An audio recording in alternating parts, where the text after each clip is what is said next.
How are you today? Welcome in, Crusader. Thank you for the raid. All right, let's see. Rokas, welcome. Congrats on being first. How is everyone doing today, Crusader? How was your stream?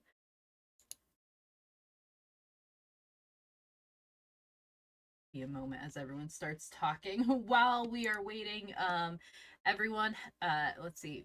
Oh, thank you for the follow. Hi, Recon. I saw you mentioned your name in Crusaders chat. You learned some ways of the Jedi. that was fun. So everyone, hello, welcome in today. Get settled. We have an author today in class. Tom Cardamone is joining us. Before we begin, I do want to show off my new outfit. Let me get rid of my desk for a moment. So as you can see, I am wearing a Pride Month shirt. I will be wearing this for almost every stream this month. It is by Vea. You can find their information on the pinned post. Their pronouns are Fae Fair. You might have seen this design in the news. It was stolen from Thea, and if you would like to buy your own physical copy, you can do so at the links that I provided for you. So yeah, it's fun stuff. But okay, let's go back to what we were doing. So yes, we are here today with Tom Cardamone. It is our first in a series of interviews for Pride Month. So welcome in today. It's so nice to have you. Thank you. All right, everyone, let me know if the volumes, if you can hear them, let me know. So, if anyone has joined from Crusader Stream, hello, I am Sophia Ignosi, pronouns she, her. I am a teacher, and we are doing an author interview stream. It's our second one ever. And Tom, what are your pronouns? He, him. He, him. Excellent. Okay, so we're here to talk about some books and such. So, the first question that a lot of my viewers have, and I think everyone pretty much has, is what made you want to be an author? Oh boy, I would say it was an innate desire since I was a child. I knew that that was my craft, my goal.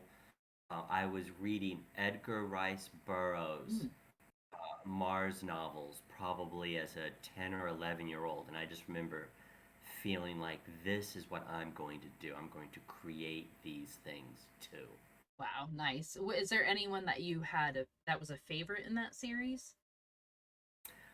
You know, I just didn't gravitate toward the Tarzan books. I know they're interesting and world Yeah. famous. I love the Martian stuff, and I love the Venus stuff. And what was? Do you remember the dinosaur books? There weren't as many. No, I know the author. I'm aware of the Tarzan and the Mars books. My model froze. Whoops. But I don't know about any dinosaur ones. It did. It was either a dinosaur planet or some lost world thing. Yeah. But I just found everything he did interesting. I'm embarrassed to say I can't remember the cover artist's name, but he is still very active, and I follow him on IG. So I've also seen him now. This is 40 years later, Yeah. going back over the history of that cover art. Okay. And so it's really been fun to revisit that on Instagram. Yeah, nice. Sonder, thank you for the lurk. Hey Zen, welcome in. So what prompted you so tell us a little bit about the books that you write and what prompted you to write in the genre that you do? Mm. I think it's moved along a stream that I didn't fully predict. I grew up reading speculative fiction and Mm, always felt like there were people not represented or stories not being told. And so I fell into that realm. Like, this is something I right. needed to do. But then as I moved to New York and became a quote unquote gay writer, I also started to realize that there are these streams of advocacy and political things that we need to pay attention to. So some of the nonfiction work that I've done has been a little more focused on the AIDS crisis and literary history, particularly gay literary history. Right. For anyone who's wondering what I'm doing on screen, I am flashing up copies of covers of his books as we Thank you. go, so you can see them. And who, as a writer, inspires you to, continue writing or to come up with the new things? Oh man, see that's tough because I was having drinks with a neighbor and a writer, Gerard, last night, and we were trying to talk about our favorite gay books, and we both came to the decision that that list kind of changes Hmm. every 10 years or so. You Oh, find new inspiration or something that was good 20 years ago might matter more now because we're in different places. So for instance, Jean Genet was a huge oh, influence, right? And then Dennis Cooper was, but for a short period of time. hmm. I think his work is relevant and very interesting. But for me, it was kind of like a diving board into other things. Edmund White has stayed with me Oh for yeah, decades, yeah. right? I constantly have you read his latest? Oh, He has not got his latest, but the one prior to that. Yeah, he's very prolific.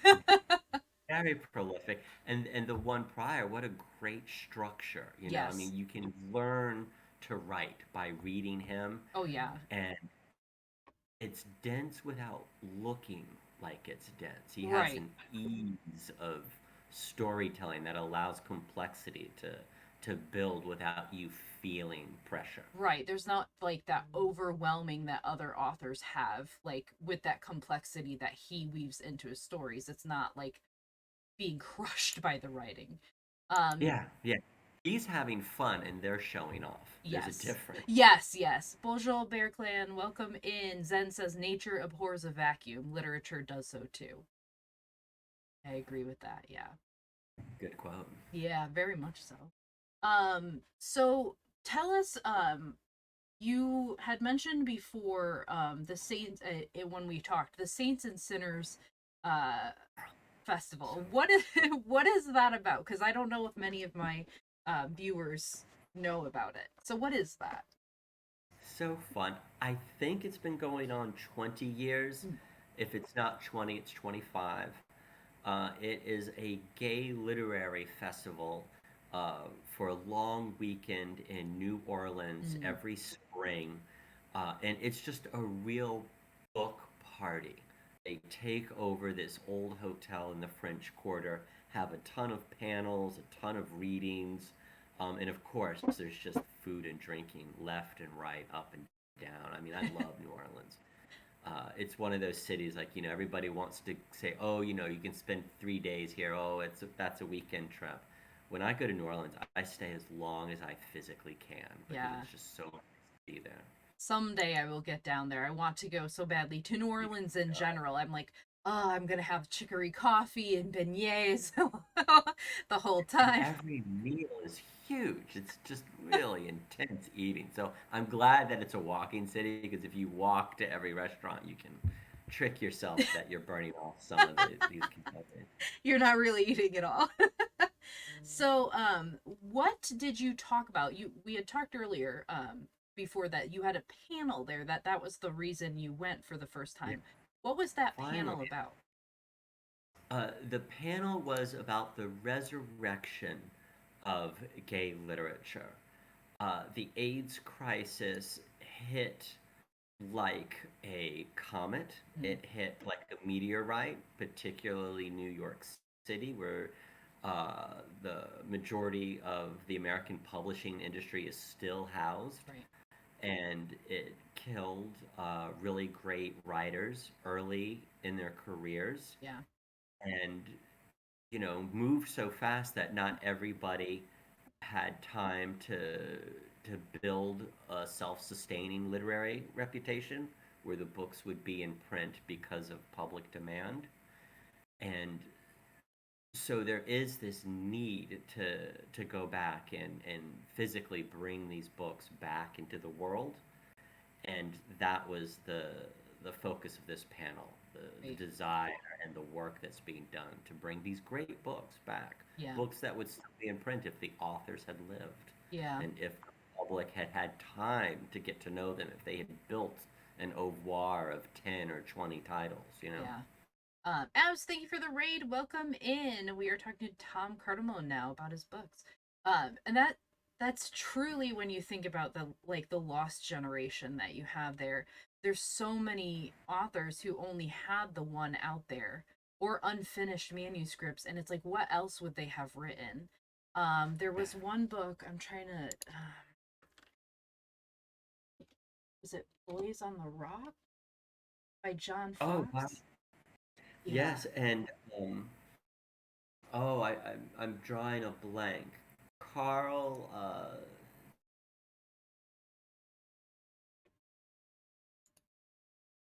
Can't think of. Sodenheim. Do you know who I'm talking about? Army of Lovers, new novel. Yes. Yes.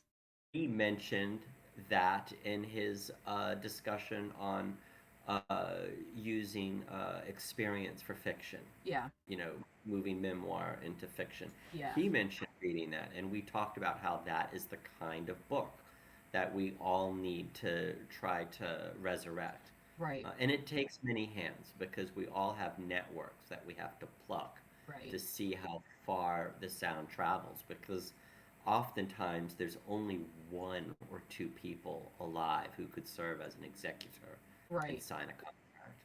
Right. And that's another thing I will bring up in a few minutes about like regarding the works that you're doing. Um so what was there any like particular like books that were discussed on your panel? Yes, yes, we had discussed Walter. Oop, there's a freeze. This is There. the first. Oh, can you see me? Yeah, I can see there was a brief pause in the video and sound. So There you go. So this is the first title from our reprint imprint, the Library of Homosexual Congress. right. I was invited to curate these books by the publisher, Sven Davidson, who runs Rebel, who lives in New Orleans, and had published a book I co-edited on William S. Burroughs 2 years ago. Um, and he just thought it was time to do this work, and he texted me, and I replied, I've got the name for the imprint, I've got a draft for the mission. This is Nice. something that I've always wanted to do. So I was, I was primed, I was ready. No thinking, no questions. Just we dove right in. Right. Excellent. So why was that? So first, why the name, the Library of Homosexual Congress? I love it. Why Thank the you. name? I just wanted to be really fucking gay. I wanted to be campy and austere. We're talking about struggling to find permanence in a world that is built to erase us. Mm, And so the Library of Congress is the most esteemed collector of books in the world. And, the play on words of, Congress and making it a homosexual Congress, I just thought if any gay hating right wing fuck ever needs to say the name, they're gonna choke on this. oh, I And love I, it. and I really am out of that. That is the And biggest. I've heard it. What's that? That is just the biggest mood. I love that. No, that was like I was enjoying it like 360. This is a lot of fun. That's Um, awesome.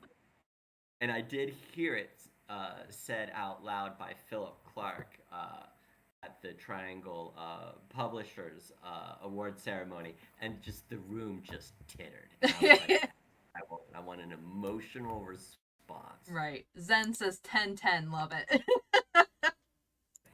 Thank you.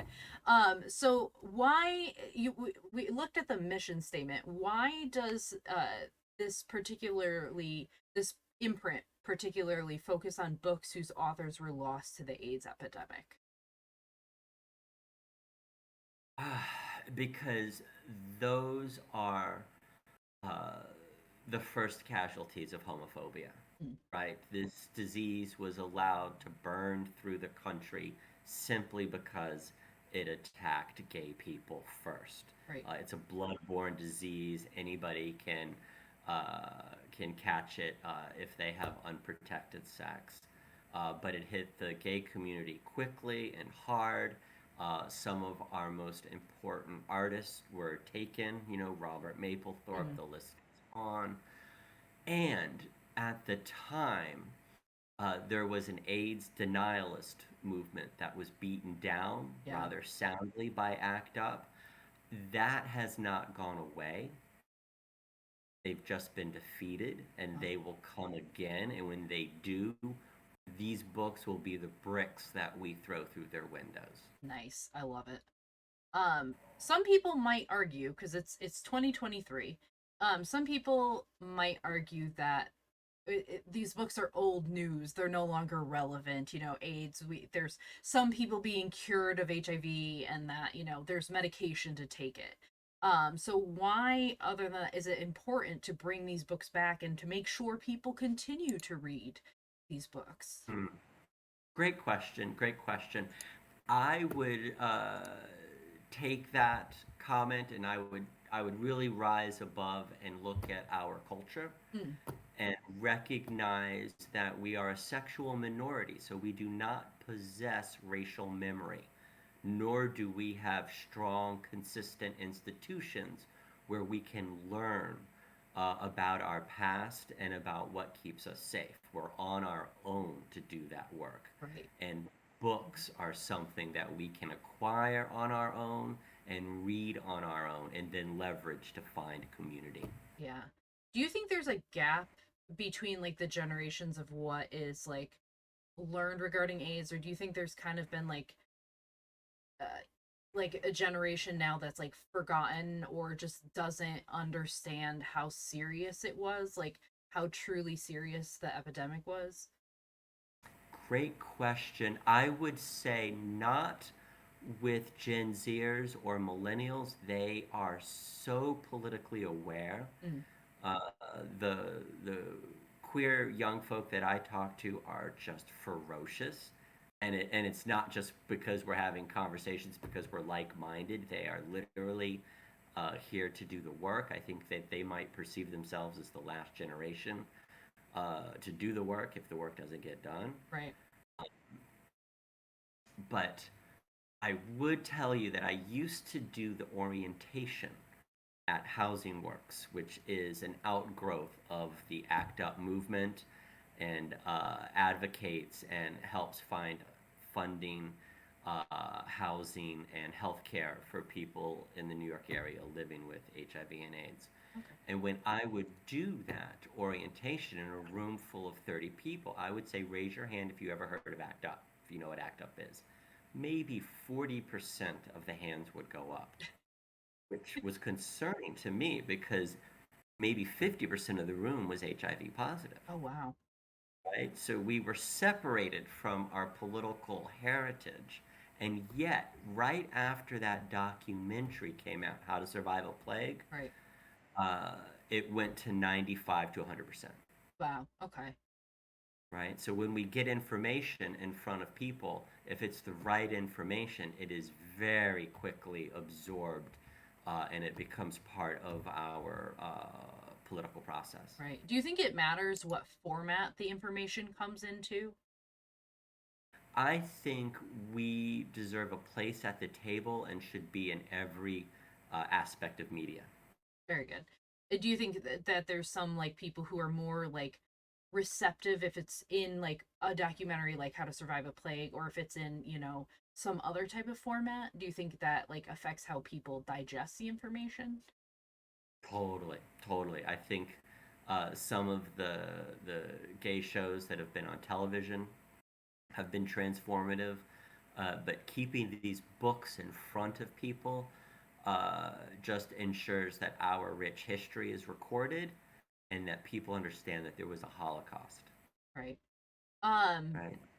so with so many authors and obviously their works lost, how do you decide like which ones to seek out for rights to reprint? Because you had mentioned, before, with so many people lost, like who holds the rights to the book or who has the permission for it?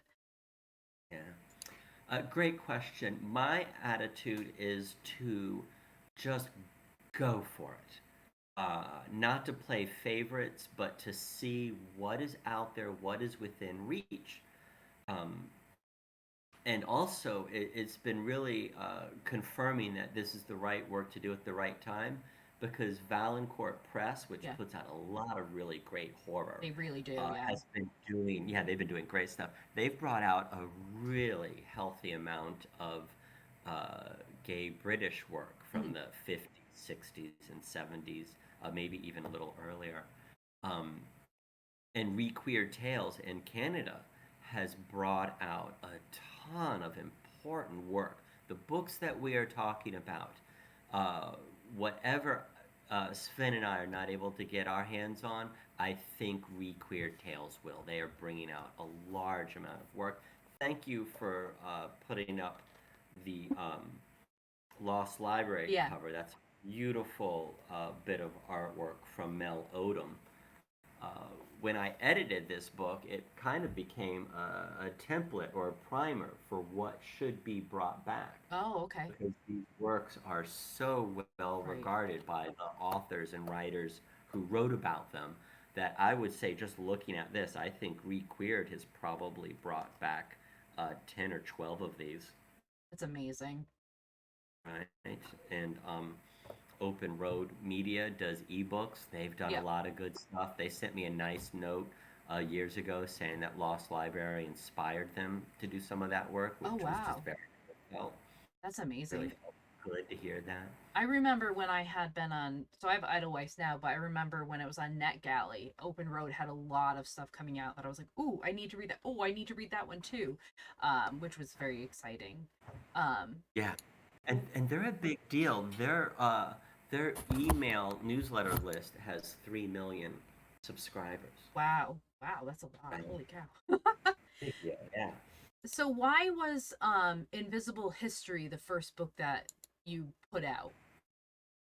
Well, I would say I'm going to use the words I just did, network and community, right? You've got to look around and figure out, well, who uh, knows more than me, who is smarter than me, and how can they help? And, if you Right, can't find that person, then you're that person, of course. right, But I immediately, when started having this conversation with Sven, thought of Philip Clark, who co-edited, and I apologize if I get titles or names wrong. I'm just very tired today. He co-edited, I think it was called Persistent Voices, Mhm. with David Groff, a collection of AIDS poetry. All the authors who had Right, written all these poets had died of AIDS and written about AIDS, and it's a very powerful and moving collection. And knowing that he is a literary historian and had to have accessed so many estates in order to yeah, compile that book, I sent him an email and said, "Hey, I'm doing this. You can have the first slot if there's something in reach that you think is culturally significant and recoverable." And boom, he immediately mentioned Walta's work. He wow, had been a fan of Walta's work since his early 20s. And Walta is the partner, unfortunately, Walta's deceased now, is the partner of Michael Bronsky, yeah. who collection Pulp Friction. So he had access to all of Walta's work and poems and recordings, and so we all just fell right into line and put this book together, and it was published World AIDS Day last year, December 1st. Wow, that's excellent. Like those connections you make too. Like, is it kind of like does it kind of spider out to like if you know one person, then you're looking for something, they happen to know another person, and you just keep gathering people into like Yeah, yeah, I gotta tell you, it's been amazing. We are going to bring out a book in a month or two called French Quarter Nights, which I had really wanted to do something that was published by Masquerade Books Mhm. because when gay men, and still to this day, when we write uh, gay erotica, we tend to use pseudonyms. In the 70s and 80s, in the 60s, of course, it was to protect identities that right. were at risk legally. Um, and I thought, it's going to be really hard to find those people because we don't know their real names, Oh, yeah. right? That's going to be really tough. And I mentioned this to an older friend who had worked in the porn magazine industry, and he smiled at me and he said, "Well, I'm one of them." Wow, that's wild. Yes. And so he had written French Quarter Nights and had published these stories in magazines like Blue Boy, Yeah. etc. And I asked him if he could write a postscript about what it was like Yeah. to work in that industry. And in the postscript, he mentions knowing um, Paul Reed, who wrote the very first novel about AIDS called Facing It, which was Yep. published by Gay I Sunshine have that one, in yeah. 1984. Fascinating. Yeah. It's very much a historical document, Yeah. really. Fascinating read. And I was like, oh my God, I always thought that this writer that I mentioned the writer's name was Paul's executor. And I knew that he committed suicide. So I Right. thought that maybe Paul's books had died with him. Right. And he said, JR is his pseudonym, said, I'm not so sure that's true. Oh, Right? And so he plucked a string in his network, and we had a contract signed in a week. We found wow. his literary executor in San Francisco, and there's only one person who could have signed that contract, and it was this man, and he did it quickly and readily, excited to have this book come back out. That's absolutely incredible. And like I never even thought of the fact because I know that pseudonyms were used for the reasons you stated, like they could have lost everything. Crusader says that's amazing. Um, I never even thought about that, and it's like, yeah, if they don't have, you know, how are you supposed to find them if that's a book you want to publish and they're using a pseudonym? How are you going to find if they have a literary executor? That's I never even thought that. Wow. Yeah, it is a tall wall to climb, Yeah. uh, because if their partner was their literary executor, their partner might be deceased now.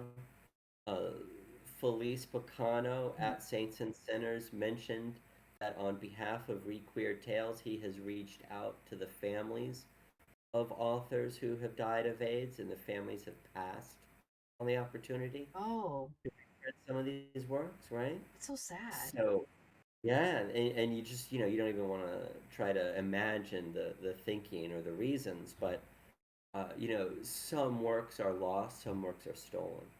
Oh, yeah. It's Right, and the so family's keeping that back for what I can only imagine are dark reasons. yeah, because I can't see why anyone would not want it to be published. I know in some cases, like with E.M. Forster, with Morris, when his you know wanted that not published until so many years after his death Yeah, because of the fact that it was probably one of the first gay novels with a happy ending in it, yeah. not wanting that published until a certain time. I can see that being the case, but just what happens if somebody doesn't have a literary executor or everyone in their family has passed and there's no one left? Is there anything that can be done for those books? Or do you just have to wait until they're in the public domain? Public domain, 75 years after the publication date. Is it 75 or 95 now? I thought 75. Because I remember that they changed because the ones we can read now are the ones in 1926.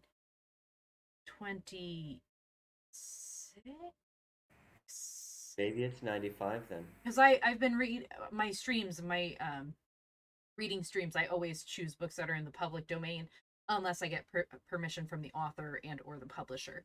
Because I feel like there was a time period where there was 20. It was 75, and then there was like 20 years where there were no books being released because they changed it, and I feel like they Mm, changed it because of Disney, mm. specifically because of the mouse. Um can't remember. I'll have to double check, but Yeah, that, could that's such be. a shame. Um, Yeah. are are there any books that you wanted to get but you cannot? So we're in the process right now of trying to track some down. I'm very interested in Oscar Moore from Britain, Mhm. who died of AIDS, who wrote a column about having AIDS in The Guardian. So that's been collected Oh, in a book called PWA. And then he also wrote a really searing novel called A Matter of Life and Sex.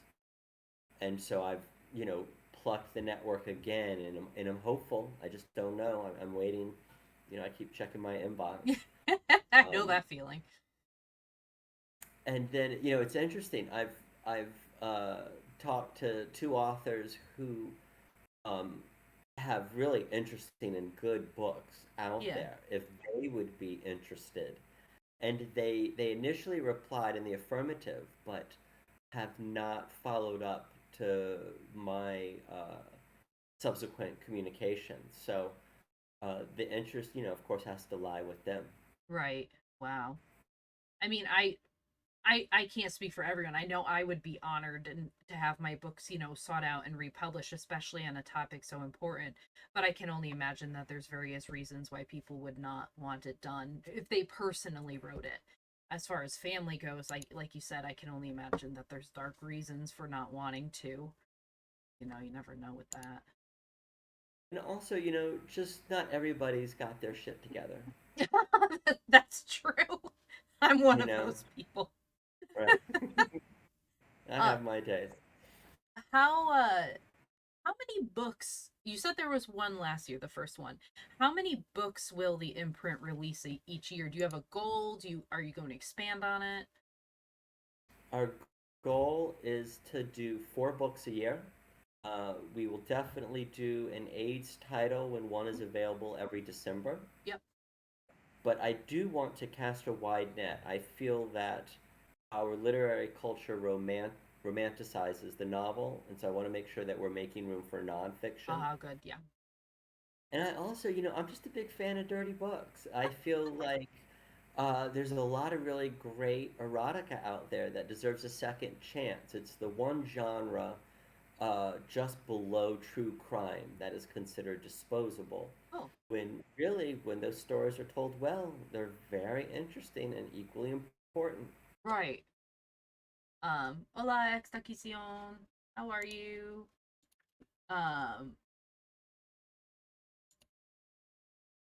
um, would you ever publish more than the four? Like, if it starts becoming more popular, or are you just gonna stick with the smaller number?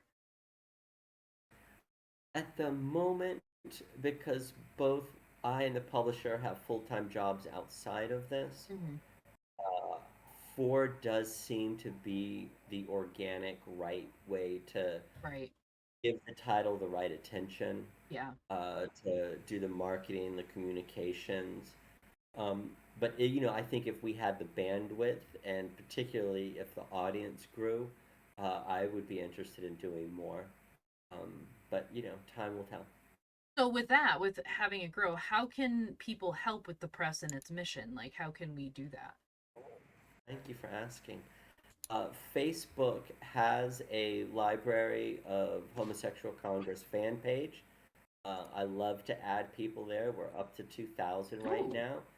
Well, it used to be the Lost Libraries fan page. I just right. rebranded it. So, you Oh, know, okay.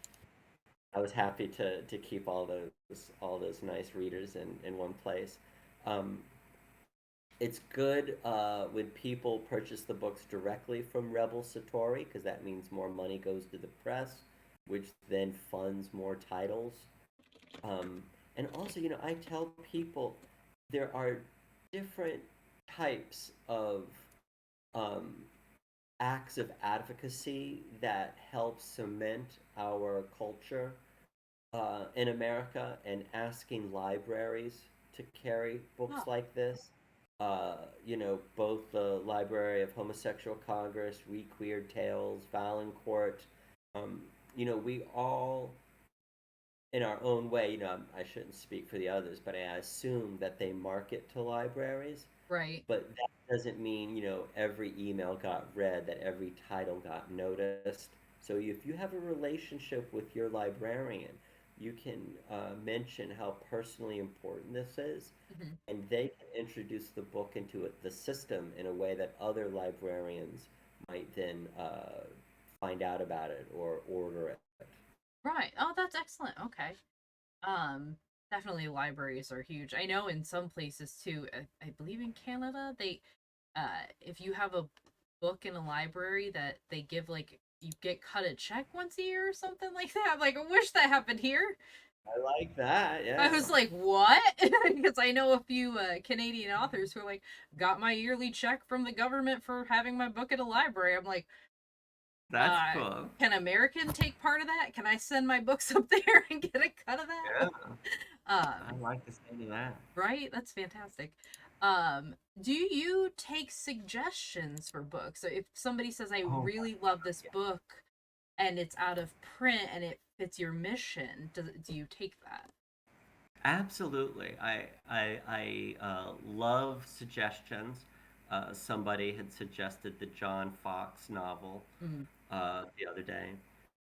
I keep a running list. Um, though when writers have made suggestions, I've also asked them, can you join in the search? If you're passionate about this title, um, the invitation to write the introduction is there, but also the book might be important to them enough that they might have come across a few people that they could then query. Oh, So okay. I do like this being a communal activity. That is fantastic. I'm curious what I don't suppose you can tell us what the next title being published is, can you? I can. We are going to publish French Quarter Nights and Oh, Other Stories. that's that one, yeah. Fun little dirty book coming out this summer. And then I am very proud, and you guys are the first people to find this out. This has not been public knowledge. I am very excited and proud Ooh. that we are bringing out Alan Barnett's The Body and Its Dangers. Well, that's exciting. Wonderful book. Early AIDS story. He was an early lost to Um, AIDS. A story about Fire Island, about the New York Times and how they underreported the oh, plague to the detriment of thousands. It's a beautiful book. I'm thrilled that it has become available to us. This is a book that if we had not gotten that contract signed, it would not exist because the executor has since passed. oh my God, that's awful. I Yeah, was gonna I mean, just ask if that a one was. matter of months we Oh, put this together. Just astounding luck. I was gonna ask if that one if you had trouble getting that one. That's cutting it so close, and that's I feel like that's I know. why it's so important to move on these things now too, like because the population who would might have the literary executor of it might be getting older too, might have health issues and such. If you look, and depending on how old the author was when writing the book as well. So it's wow, Yeah, that's I tough. think unless the artist had the wherewithal to be really, really good with their will, and then their executor had that same ability and foresight, I think we only have 10 years to do this work. Oh my god. It does that make you, knowing that you were so close to losing that book, because I don't think people understand, if you're not in the publishing world, months is a very short time frame when it comes to publishing, like getting information, getting things together, because it takes a while to get books out unless you're huge person. um does that kind of light a fire under you to get more lined up, even if they're not necessarily going to come out within the next year or so? Oh yeah, yeah. I'm desperate. I'm desperate to meet the living and to commune with the families and executors. Uh, we're already talking about books that will come out in 2025. Oh wow. But we Okay. just need to make sure we have space for them, and to get contracts signed. Do you I've got a book for 2024. The author who signed it is 80. Wow. So once you get the contract signed, even if knowing that it might be a few years for them to come out, does that still hold? Is there any like, if they were to pass like this past one did, it still holds, correct? Yes and no. The contract, and this is me speaking a little outside of my area Mm. because the publisher does more of this contractual work. Um, it depends on how the author or executor assigned royalties, right? Because if the royalties are assigned to them and they're alive and then they are deceased, we would have to find uh, who now should receive those funds, and that might impede the publication process. It might not. We would probably have to dig in. But be that as it may, if we're publishing something far in the future, that timeline is mentioned in the contract, so that Okay. should make it pretty solid. What happens if there is no one to receive the royalties? Does that just I'm not sure. The two cases where that is um, a concern, one was ascribed to a nonprofit that's not going anywhere, Oh, so it doesn't change anything.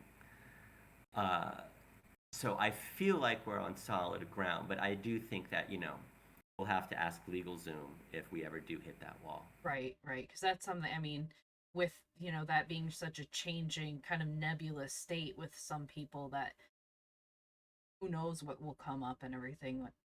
Oh, I know. I Yeah. hope it's easy. That's all I could say about that. But that's why I say to every author, make sure you have a will. Yeah, Make yeah, sure you have clear instructions and then instructions to supplement those instructions in case the unforeseen happens. right. Yeah. Hi, Jen Fargo. Welcome in. Um, where'd my questions go? They disappeared. So do you have any books in particular that you would recommend to viewers who are interested in the subject? Because I know for me, and we talked about it before I went live, Borrowed Time by Paul Monette literally changed the course of my college career at one point. I've bawled my eyes out reading it like 7 times. It is my favorite book in the fact that it's so powerful and just devastating. And if I could get everyone a copy to read, I would, because it is that like life changing of a book that really, I think it's considered the first AIDS memoir, or one of at least.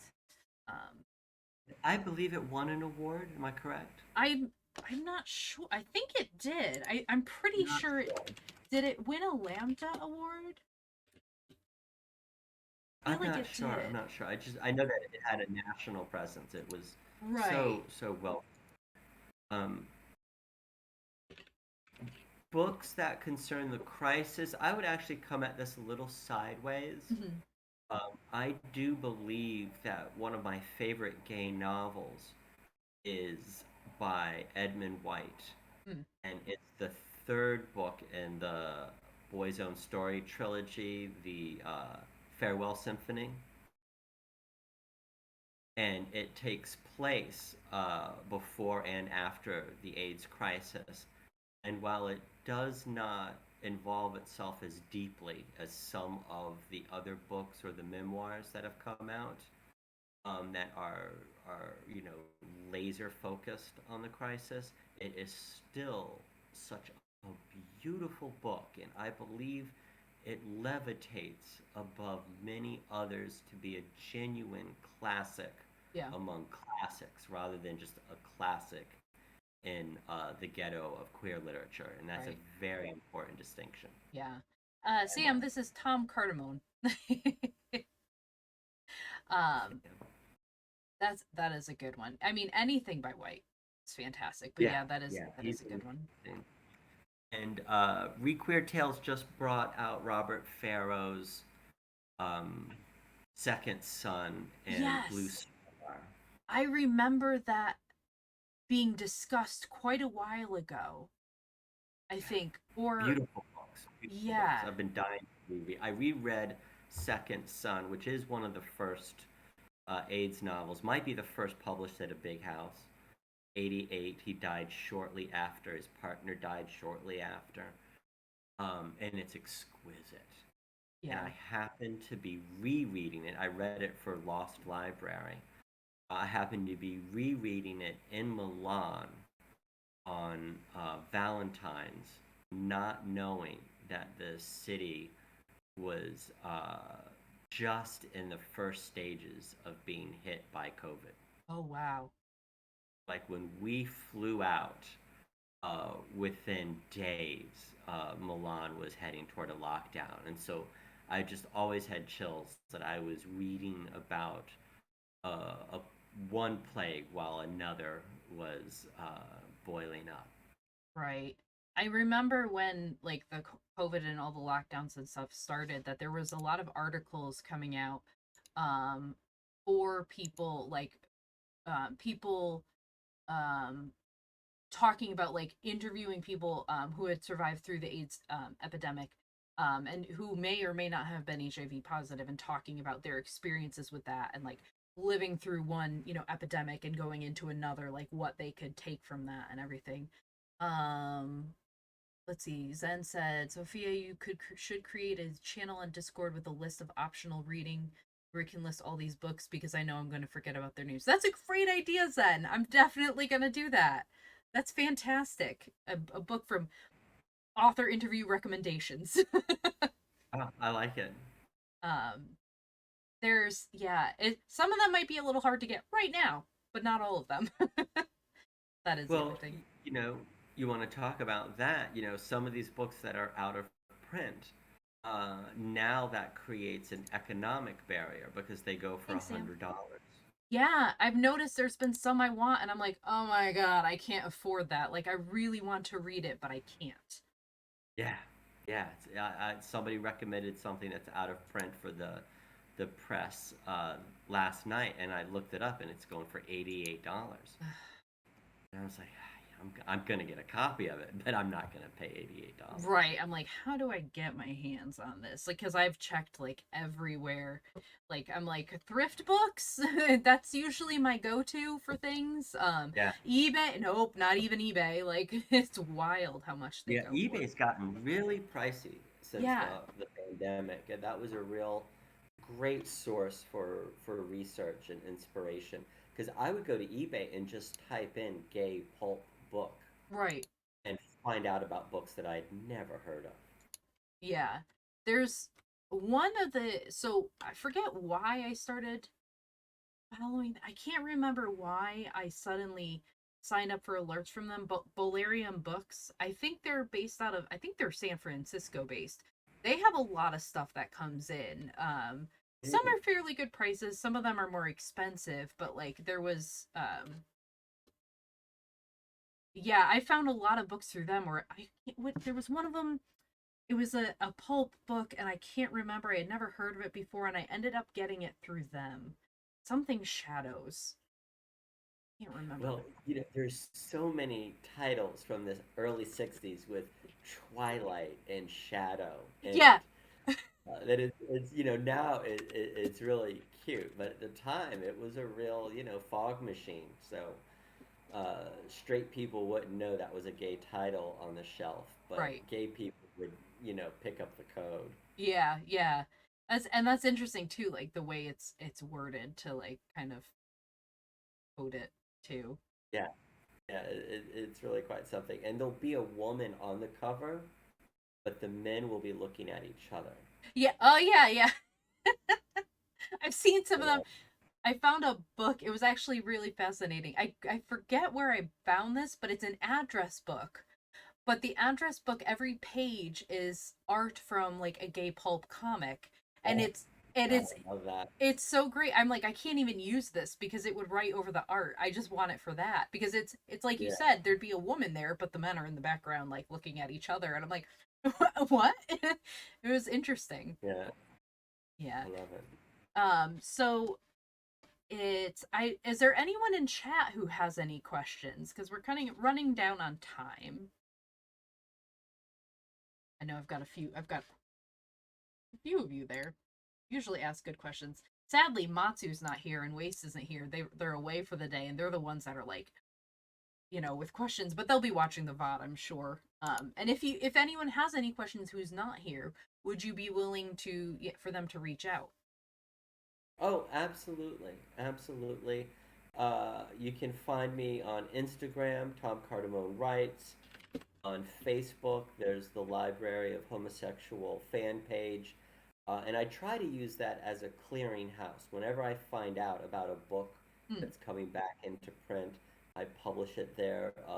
Bo Houston has a novel that's being reprinted by Fellow Traveler this month, if not just last week. The book is back out. I noticed the other day that Redbone Press has put out some collections of gay black poets and Oh, writers. So, there's a lot of good work being done. So, I'm also happy to hear about things.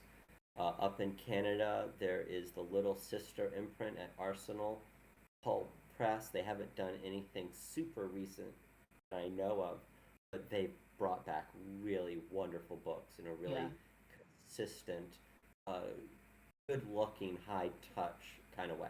Yeah. I always love looking at things like and including Valancourt when they're bringing things back. And I'm like, "Oh, yeah." They're like, "We got rights to this." I'm like, "Yes!" Super excited because some of them I'm like, "I've been wanting to read that and I can't find a copy and now I can." Abs is trying to think of a question.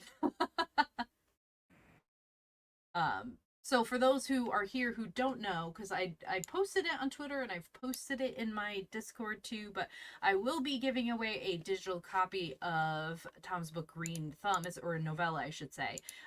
Thank So you. there's still time to enter that. There's also so it's going to be given away twice. Once just from this stream, and then at the end of the month, I'm going to give away to one person, one lucky person, a copy of all the books that have been given away, another copy uh, for those. So kind of like a package for everyone because we're going to be talking to Nathan Burgoyne, Catherine Lundoff, and then the last of the month is going to be a writing pair, Melissa Scott and I believe um, Graham. Oh, My wow. goodness, yeah, it's two Amy Griswold, I think is the other one. So I'm very Oh, excited about that one too. Abs says I'm still learning about the trans community so I can support my brother. I want to know a little more about that. Is there a good book for that? oh boy. I'm trying to think of the name of a book blogger that I follow on IG Mm-hmm. because he has been reviewing and recommending titles Oh, all month. And I'm so sorry the name escapes me, but I always keep an eye on him. I okay. always, I always try to figure out who knows more than me, and Yeah. then I just hook my wagon to them. And I'm sorry that the name escapes me. Um, but when I do ask questions like that, I tend to go to the Lambda literary awards and see who the past nominees were. Like, what were the finalists like? Yes, that's 'Cause that definitely. always intrigues me. I love them as a resource. And I'm just Yeah. Borrowed Time won a National Book Critic Circle Award. They were finalists and winner of the Penn Center Award. I thought they Thank had you. won Lambda as well. And I thought it was a National Book Award, and I didn't want to say it because you never know. Yeah. Uh, Let good. me find the Lambda Literary Awards. I'm trying to pull up the website so anyone who's looking, I always go through and see because they've added more categories as time has gone on, and I think they got rid of some categories as well um, throughout the They time. shuffle categories in a way that makes me uncomfortable. Yeah, that's true. It's kind of like some of the things have gotten broken up, and I think at one point they did have like an um thought they had one for like AIDS literature specifically, but that one's like gone now. I feel like maybe I'm thinking wrong. It does feel like, and I love Lambda. I've supported them. I've written for them. I've been a finalist 3 times and a winner once. So I do nothing but sing their praises. Right. But if somebody sent me a survey and said, "What do you want us to think about in the new year?" I would challenge them to think about how you structure the awards so they are as inclusive as possible and how they can best serve genre work. Not all genre belongs in the same bucket. Yeah. Speculative fiction to me doesn't mean you don't have an award for horror or fantasy or science fiction. Yeah. You know, That's a let's great point. not yeah, let's not squeeze everybody into one room. You're doing a disservice to how important those genres are to the authors and the readers. Right. And they're so drastically different too. Like sci-fi fantasy, Yeah, they're not the same. And how yeah, can you compare and horror is another, completely different category. So how can you exactly. yeah. Yeah. I'm not happy with that, and I'm not sure the nonfiction and the memoir is as specific as it should be, but I haven't paid deep attention to that, so I shouldn't comment. But I just feel like they need to cast the widest net, and it needs to be a permanent source. Right. So conversations like this can recommend people go Right. there for additional information. And especially now too, with the fact that there are so many like queer authors getting published and books with the topics that it's not like you couldn't have more categories because there were so few books to choose from to begin with. Now it's, I mean, Yeah, everywhere I'm picking up books and I'm like, oh my gosh, hooray, representation. Like hidden, I yeah, didn't know it was here and here it is. Like this is great because they just exist now. It's just there. So yeah, yeah. yeah. It's exciting as bad as things are, politically and with the environment. We do have to make space to count the good things and celebrate the beautiful things. And the amount of queer voices at the table right now is astounding and wonderful. Yeah, that is fantastic. All right, so I know you could only had an hour of time because you're very busy. So thank you so much though for coming and talking with us. I appreciate it very much, and I know my chat has been hanging on to every word and everything like that. So yeah, everyone, Tom might be leaving us, but I'm going to be reading a short story from his book Night Sweats. He has given permission. I've got the cover of it right here. Or I did have, wait, where's the cover of it? There's the cover of it. It's right there. So I will be reading a novel or a short story from that one as well. Crusader said this was great. I loved it. He's got a little heart uh, emote going up. Roka said thank you for speaking with us. Thank you to my moderators. I know there was nothing crazy going on, but thank you for being there helping out. Ab says, thank you for this. This is awesome with her little throwing confetti emotes. She's there. But yes, thank you so much for coming on. I was so happy, and thank you for helping me kick off Pride Month by agreeing to be my test subject for the month.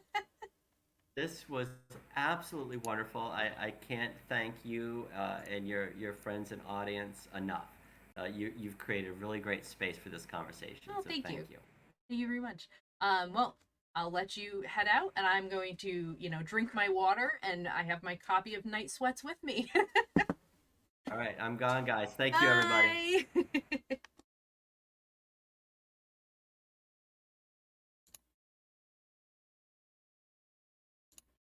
Connect on my end. Okay. And I can, there we go. Okay. So, everyone, thank you for hanging. You feel like you learned a lot? Yeah. He's absolutely brilliant. I'm super excited that he agreed to join us on stream and talk to us about everything. Because it is, especially with regards to like AIDS narratives in literature, it is, as he said, there's so much going on. I just realized I never turned on my closed captions. Um, There is so much that's lost because as the community, ages and passes, it's very difficult to get the rights. I never even thought about the issue with I'm going to turn my hands off. I never thought about the issue with authors who have pen names because of the fact um that it it was very dangerous for them to be publishing some of those books. It's not like authors today who have them for various reasons, but the fact that their lives could have very well been at risk and their whole careers. So I had not thought of that at all. But yeah. So I have a copy of his book next to me. Night Sweats. I've had this for years, actually. Let me take a sip of water. There we go. And he has given me permission to read from it. I'm super excited about that because I love his writing. A lot of the stories in this book are rather spicy. This one is not. I know that's going to disappoint some of you, but I'm not breaking TOS for my stream, however wonderful they are. But I am going to read. I know, Crusader, you're over there lurking. I'm going to read MS Found in a Bookstore, which I read and I really enjoyed, and I think it has abs. What are you doing, lurking? You shouldn't be lurking. Okay, so I'm not gonna have a book uh, arm to pull up, but the book is there. You can see that. So, shh. Okay, so there is unfortunately no copy that you can follow along with because it is still published. It is still copyrighted. Only wholesome and innocent sometimes. Oh my goodness. But if you are interested, you can purchase Night Sweats um, pretty much wherever books are sold. I know Amazon does have it as well. So here we go. MS Found in a Bookstore. Certain patrons of Metzengerstein magazines and books know about the attic and its alluring contents, but none know of the basement and its extensive subterranean treasure. The old man who runs Metzengerstein's hired me only because he couldn't get rid of me. I'd been moping around the store daily all through high school. Then, whenever I wasn't in any of my community college classes, I was there reading comics and coveting dog eared paperbacks. I never bought anything, and he figured that given a pittance of a salary, I'd finally return some coin to the register. He was right. His failing eyesight and a growing disinterest in small talk or anything generally related to customers put me behind the counter while he shuffled about. When I wasn't restocking magazines and shooing kids away from the comic book rack, I swept the sloping, uneven aisles and stacked and restacked books to keep the inevitable avalanches at bay, hiding coveted titles until payday. Occasionally, always a weekday, always before we opened, and almost always in the summer, the old man would order me to meet a customer at the bookstore well before we opened and accompany them upstairs into the attic. I was instructed to be present but invisible, to assist in any way possible while resolutely leaving them alone. Though the attic was a world unto itself, a place without order or rules, I was no angelic gatekeeper, but as lost and as mystified as the customers. Here time stopped and treasure floated to the surface among a sea of books, boxes of books. Rickety gray splintered shelves poured forth a waterfall of volumes, manuscripts, letters, and the customers, mouths agape, not knowing what to do with their hands, so fingers hung in the air, vibrating like hummingbird wings until they could gather the courage to alight on the flower that blossomed within their heart. The hand scrawled manuscript of the last book of an incomplete trilogy, the author dead of cirrhosis. The coveted children's book, title long forgotten, opened to the very page that set their dreams afire. Signed editions long sought, privately published ancestral memoirs, always what the customer was looking for. Always. And I was dumbfounded, jealous of their joy, hungry for the satisfaction that welled in their eyes. I marveled at how subtly the attic curved to their desires. For the divorcee who reclaimed a certain art book, the attic ceiling bent with the promise of a treehouse and seemed to fill with buttery, Turneresque light. One elderly gentleman scoured the boxes and shelves for a collection of short stories the sole book of an author rumored to have committed suicide on the day of publication, hoping a bit of notoriety would boost sales, only to have them all remaindered. On that August morning, I had broken a sweat waiting for him at the entrance of the bookstore, but in the attic, a pervading chill wove its way through the room, kept clutching at my neck. Every shadow seemed to crawl toward me, and as the stooped patron let out an audible gasp of delight, only then did I recall the author in question had hanged himself. I never knew how these collectors and seekers made arrangements to peruse the attic, only that the price was agreed upon before entry and paid without hesitation once the book they sought was in their hands. Yet I didn't have a title of my own that was so out of reach, so valuable as to be considered as to be as consigned a missing part of my spirit. I always found the books I wanted, the tattered comics I craved at yard sales, and Metzengerstein's itself. One particular customer set me reeling, one of the summer people that flood our town seasonally, buying and selling summer homes with the same ease locals purchase groceries. Their beautiful children galloped through the town square, their laughter a summer song that announced to shopkeepers it was time to elevate their prices. He always bought hardbacks, first editions, serious American literature one summer, biographies the next, fantastically linked, F. Scott Fitzgerald, Hemingway, then a book detailing their rivalrous friendship in Paris, then another title about the construction of the Eiffel Tower, then everything by or about Cocteau, books like pearls on a necklace. Each purchase made me more curious. He was one of those rare summer people who came in the autumn and visited while spring was still misty, with a chill that lasted until late into the day. Older, his hair still blonde and boyish, the lines on his face were stenciled by curiosity, not worry. He wore his wealth casually, worn chinos early June, relaxing into J. Crew shorts as the town heated up, with Oxford shirts always open at the collar. Once, as I was handing him his change, I couldn't take my eyes off the golden hair that circled his tanned wrist. He thought I was admiring his Rolex and smiled. It was a gift. I think they're a bit ostentatious, but I grinned and I know I blushed. That unfinished sentence stretched for miles, grew into a thick and thorny fence that separated us. We lived in different worlds. I had nothing to offer him. The old man had caught the exchange between us and cackled, "Never bet the devil your head." He roared until he coughed, fished out the dirty spoon he kept in his distended shirt pocket, and poured himself a dollop of plum-colored cough medicine from one of the many dusty, half-empty bottles omnipresent throughout the shop. The old man napped behind the register on slow days, leaving me to read among the stacks. After we'd had several sales from the attic, he would go down into the basement and shuffle around. I'd hear muffled swearing through the door and the sound of boxes being kicked, then silence. He'd be gone long enough for me to worry. Just as I was about to call out his name, I'd hear him struggle to pull or push a box up the stairs. He'd practically collapse as the door swung shut behind him. Several times I offered to retrieve the boxes myself, but he always ignored me. It was one of the few rules he was strict about. I was never to go down into the basement. The tinkling, gooey glitter of familiar disco dripped from the speakers mounted above the bar. I sipped my weak Jack and Coke and listened to as Gladys told another funny story about mishaps with summer people at the diner where she waited tables. I chewed my straw as she checked her phone yet again to see if the cute boy from our English class had called or texted her yet.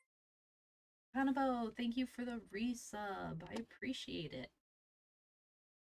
My sound words aren't working here for me. We were best friends in high school and now took the same courses at the community college to get our grades up so we could eventually go to state. She was in a rush to get into a drama program, and I let her ambitions pull me along. I was happy working at Metzengerstein's, but knew I needed an excuse to leave town. My life needed more momentum than reading obscure science fiction and fantasy novels, getting lost in comic books and thinking about men but never touching them. We hung out at the Purloined Bottle most weekend nights. It was the town's only gay bar. I knew all the other regulars by sight. the local lesbian couple with whom we often joked and played darts, the prim gay summer people who always sat in the same booths. One of my professors and I studiously ignored each other every other Friday. He always went home with a boy who looked just like me. The bartender, Ambrose, knew we were a year shy of drinking age and liked to tease me and Gladys before serving us. He was the most flamboyant character in town. He had aged past his looping pirate earrings, but wouldn't be recognizable without them. His bad highlights and Hawaiian shirts stretched to the limit by an expansive beer belly would have been farcical if he hadn't been in on the joke. The handwritten sign above the bar stated, "No attitude, no cussing, and we fucking mean it." Winking at every customer, reflective Mardi Gras beads swirling around his neck, he kept the liquor flowing. As I grabbed a bar stool, he shouted the same old joke, "How's your sex life, Junior?" "So far it's pretty theoretical, Ambrose." He howled and poured us our usual. I was about to challenge Gladys to a game of darts when she nodded toward the door. "Look, that's him, the big tipper." I turned without a care. A purloined bottle is so small it's impossible to be discreet. Or as I once heard Ambrose say over the phone while giving directions, "We're right after the A&P, but if you don't turn before you see the sign, you'll miss us. We're a size 4, honey." I'd heard about the big tipper for years. He always left a 10 for lunch and a 20 for dinner, regardless of the bill. All the waitresses kissed up to him, but he had a preference for Gladys, and every summer she remembered that he liked his tea sweet. It was him, my blonde book buyer, the king of the summer people. He sidled up to the bar next to us, and Ambrose poured him a whiskey neat without asking. If he's a regular too, how come I've never seen him here? I turned to Gladys, but she had slid from her bar stool and was pulling darts out of the pocked dartboard. I ambled up to her with a questioning look. She tucked her chin into her neck like she always does when she wants to whisper. "I'm just really surprised to see him here. After all, he has a family, wife and kids." She straightened her back, took aim, and let a dart fly. It hit its target as a lump rose within my throat. The next day he came in and lingered in the travel section. The Wall Street Journal folded under one arm. I tried to keep him out of my line of sight and dusted the poetry section at the other end of the shop. His literary taste had occasionally hinted he was gay, but he'd always come into the store alone, so the double surprise of seeing him at the purloined bottle and finding out he was married left me numb. When Gladys learned he was my crush from the bookstore, she questioned me relentlessly and for all the wrong reasons. Townsfolk loved to gossip about summer people, what their purchases revealed about their personalities, how they overused our first names, which they thought was folksy but somehow implied a sense of ownership to us. The men in town who looked after their properties during the harsh winters, checking on pipes, repairing roofs, reported to their wives which families had a television in every room, which married men ordered firewood so they could bring other women up on snowy weekends. But I didn't want to talk about my summer man. Gladys had had 2 beers and was blind to my reticence, so I reminded her the $20 tips were in jeopardy if word got out, and then I changed the topic. The Pixies were playing in the city next month, and we needed to not only get tickets, but ensure her olive green Dodge Dart, liver spots of rust and a bent antenna, was up to the journey. The old man was conspicuously absent from the register when the summer man wanted to be rung up. He purchased 2 books on Budapest, and I recalled a string of Robert Graves's first edition he had purchased the year before, and then coffee table books on Constantinople, the poetic fireworks of July turned into August architecture. I dropped coins into the overturned cupola of his hand and bravely searched his eyes for recognition from last night, and he smiled back as always, open and carefree. As he left, the bell above the door rung with a silvery sound. The old man coughed distantly from the basement, and I went over to the travel section to fill the dark slices of shadow that he'd left among the titles.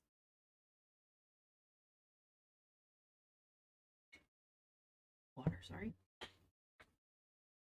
Gladys's Dodge Dart sputtered and died a week before the concert. She sold her ticket to help pay for the repairs, and I feigned disappointment, grumbled about going to the concert by myself, but I relished some time alone in the city. I took the bus in early and haunted my favorite bookstores, hoping to gather up enough courage to go to a gay bar before the show. I'd been with Gladys before. The bars were endless caverns, the music preposterously loud, and the bartenders all shirtless, spikes of their nipples so sharp they could cut glass. I wasn't into the opening band and relished the idea that I might actually meet someone, kiss a guy my own age for once, and have an excuse to miss the midnight bus back home.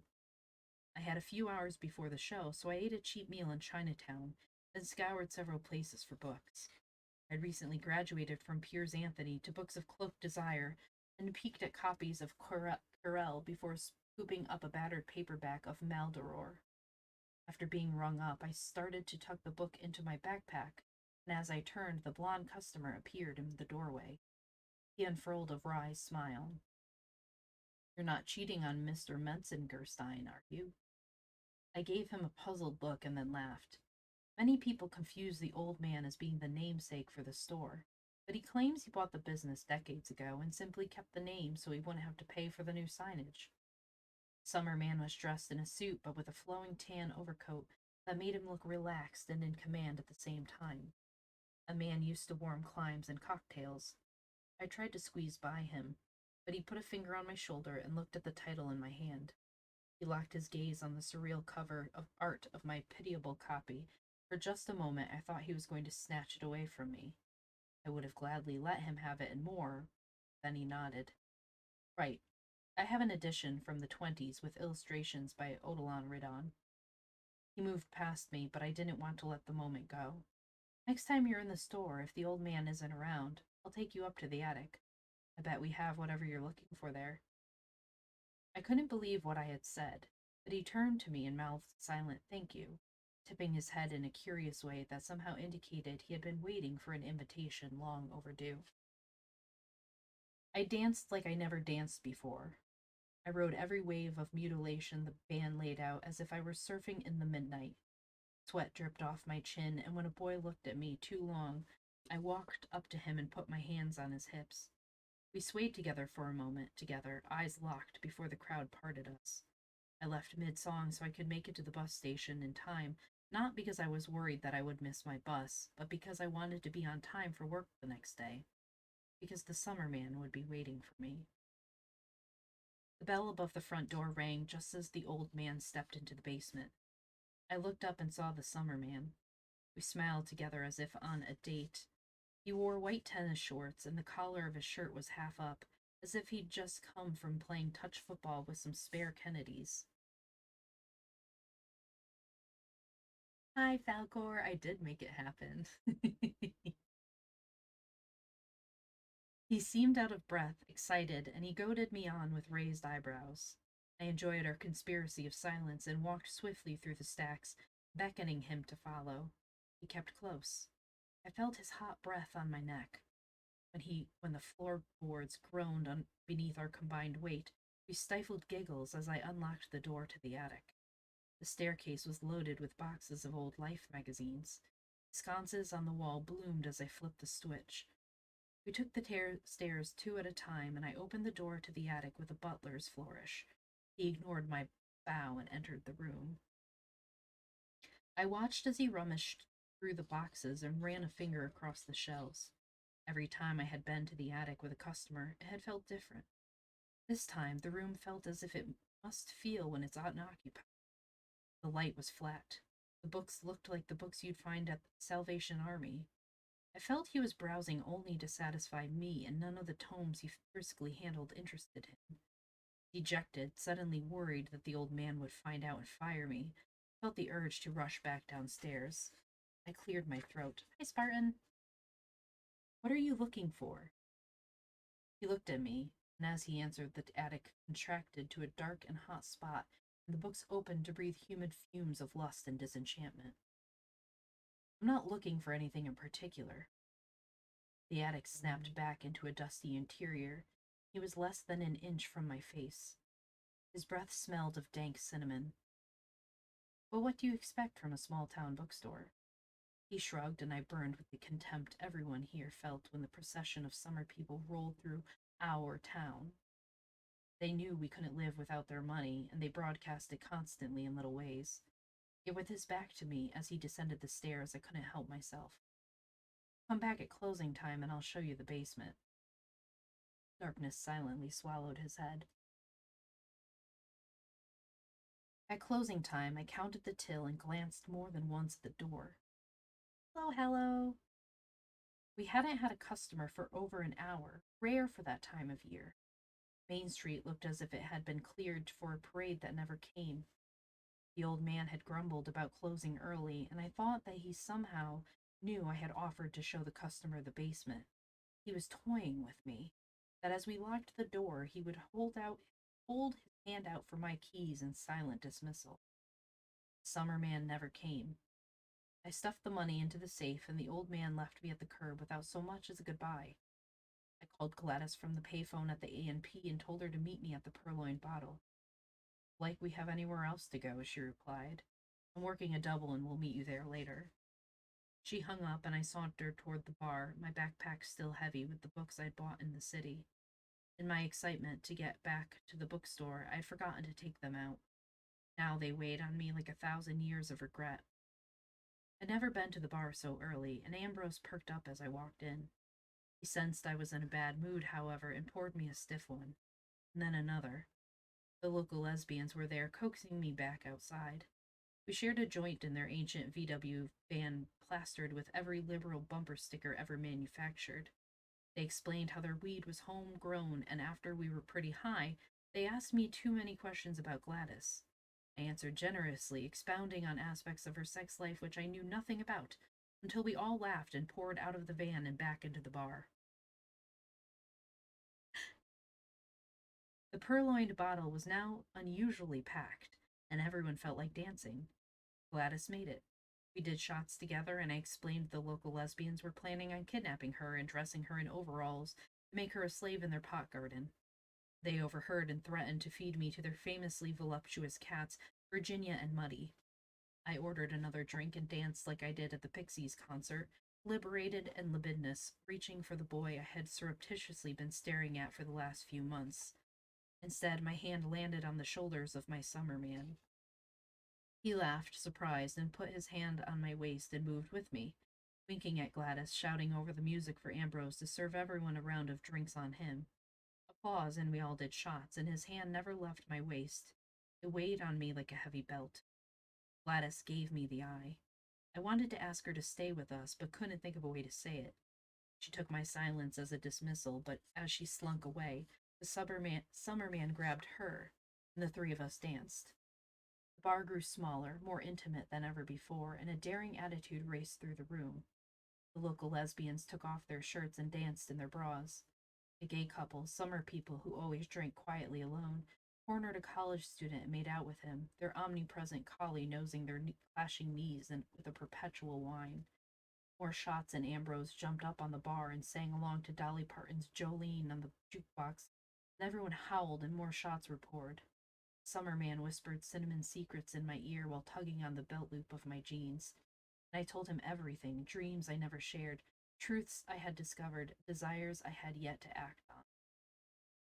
I don't remember leaving the purloined bottle, only how our laughter scattered across the asphalt like broken glass as we stumbled among the few cars still parked on Main Street. I had fished the store keys out of my pocket and inserted them into the lock before I knew we were back at Metzingerstein's. He withdrew his hands from around my waist and squared his shoulders as I opened the door. I stumbled over the threshold as he slipped in behind me, and I collapsed, laughing on the floor, as he quietly closed and locked the door behind us. Without a word, he crossed the room, stepped behind the register, and opened the door to the basement. I struggled to my feet, breathless, hands out. I shouted meekly, "Wait!" But he slipped into the darkness and was gone. I hesitated.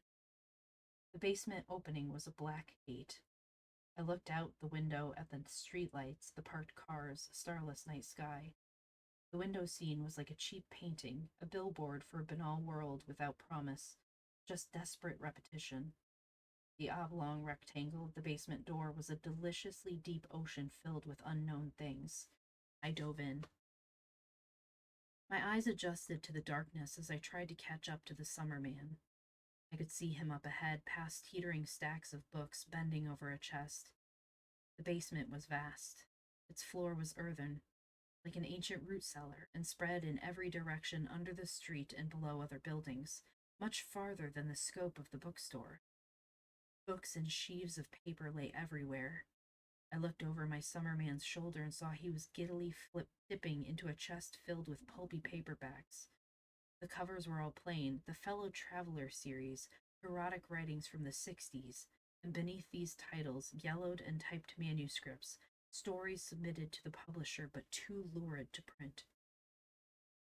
Gleeful with discovery, he chortled and held up these waylaid treasures, but I tried to shush him as the old man approached. I was shocked he would be in the basement at this hour, sure he would scold us, and that my job had just been lost. But I noticed subtle differences as he approached. This old man was shirtless, wearing a worn leather apron and dusty work boots. His mouth hung open like an exhausted catfish. As he came closer, I could discern his eyes were covered by a white smear of viscous cataracts. A similar old man labored up ahead, putting books into a crate. I moved past my summer man and stumbled over a stack of books. Careful, he snapped, and gathered up the books I'd knocked over. I helped him. They were titles I'd never heard of from the Olympia Press. Books on torture, translations of ancient erotica, memoirs of historical figures I was only dimly aware of. The summer man moved feverishly, sweat curling his blond hair like flame, desperate to have all of these titles. But as he filled his arms with forgotten lore, another stack caught his eye. He would gingerly set his prized possessions aside to collect more. I followed him through a maze of books. Old men labored silently around us, all equally blind, each in turn completely ignored us. We turned a corner and found a twisting stairwell carved into black rock. Without hesitation, he descended, and I followed, my mouth dry, sweat stains encircling my armpits. Below, more old men worked ancient shelves of books as if in a coal mine. The patron let out a whimper of joy at the first volume he lifted from the shelves. The ancient book was larger than usual, with pages waxy and thick. I couldn't make out the script. He sensed my confusion and kissed me. His tongue was cold, metallic. I yearned for him to give me more, to drop the book and put his hands on me, but when we disengaged, I could read the Latin text. The lost writings of Tacitus. The next volume on the shelf was a biography of infamous whores by Procopius. I saw poetry from Petronius and plays by the Emperor Nero. The summer man was rapturous. We took turns reading forgotten words out loud to each other and took inspiration from these wicked texts. His arctic mouth devoured parts of me I had never surrendered before, and when I hesitantly felt for him, I was not surprised he was hot to the touch. When I grasped the part of him I needed most, I found coarse fur and serpentine strength. He never took his eyes off the page. And so we moved through the underground warren. A nest of pages swirled around us, unbound manuscripts came apart, unfurled scrolls orbiting him like paper, papery comets trailing the dust of defunct philosophies. He changed. From summer to autumn, gold to bronze, foot to hoof. Words etched themselves across his flesh, runic scabby acrostics that read like braille beneath my ink-stained fingertips. I no longer referred to him as my summer man. His hair became longer, darker, hanging in the air as if electrified. He contained all seasons, and depending on the text at hand, reflected them well. We had shared the poetry and chronicles of spring and summer, but winter's lasts longest. I clung to his body as he recited from the books of the dead, his frosty fingertips tearing the pages, erasing names from history, men and women who were damned to exist only on his tongue and in my seared memory. As we toured the endless chambers and tasted the world's literature, always the old men worked around us, carting away books or tirelessly rebuilding fallen stacks. I have grown to view them as mute librarians, a slavish network mining forgotten annals to rekindle memories. And I know now that if I had reimagined above ground, one day the old man had at Metzengerstein books and magazines would have descended into the basement never to resurface. All would have been well, however, for I had been groomed to serve as his replacement. The basement has proven a generous labyrinth with many exits. I am able to tear myself away from him and push past the slavish librarians. I open the nearest available door. All lead to a bookstore at night. I can't stand to be parted from him for more than a few minutes, but these excursions to the surface remind me of the world I have abandoned. Quaint dreams and notions, an innocence that smells of parchment and mold. I've tiptoed through Parisian bookshops and startled their shabby cats. I've eaten cold pierogies left on a Russian counter and let the half chewed food fall from my mouth as I now survive on a steady diet of script and the inky soup of illuminated texts. I've been in all the shops along Charing Cross Road. Stairs in Giovanni's room, Philadelphia, creaked as I scrutinized their selection of Oscar Wilde, all the while coveting the memory of the unpublished pre-epic poems we'd discovered in the basement. Thought I was about to be surprised by a burglar, but no one was there. Once the door opened onto that favorite bookstore in the city where I had run into him so long ago. I was able to grab some pens and a notebook, and when I'm not reading or searching for forbidden knowledge, I've been able to write my story down. The next time I venture to the surface, I will slip this manuscript among the books on the shelf with the hope you will follow my advice and leave and never return.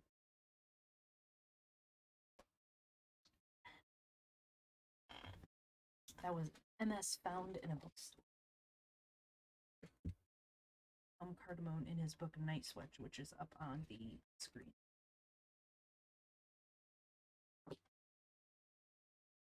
I hope everyone enjoyed that. I did. And that is our first book that is not in the public domain on this stream. It is very good. I enjoy his writing very much. It's very visual. Very, you can almost feel it, and just the thought of being in this basement, like underground labyrinth of lost texts is just so alluring to me. The whole leave and never come back. No, I'd come and stay, and I'd never be able to leave, and I'd be okay with that. Just thinking about all the it just makes me think of all the literature that's been lost over the years, and even what Tom talked about in the interview, how there's, all these texts that are being lost to time, either because the authors died and they never finished it, or it was never published in general, or it's being gatekept by literary executors or family members, or it's just gone. I mean, there's so much of it out there.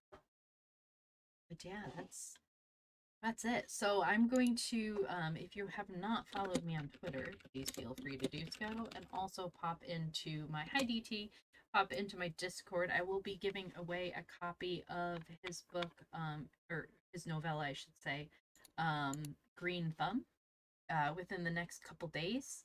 Um, it's okay that you're late. We're gonna be ending. It was a shorter stream. I appreciate it though.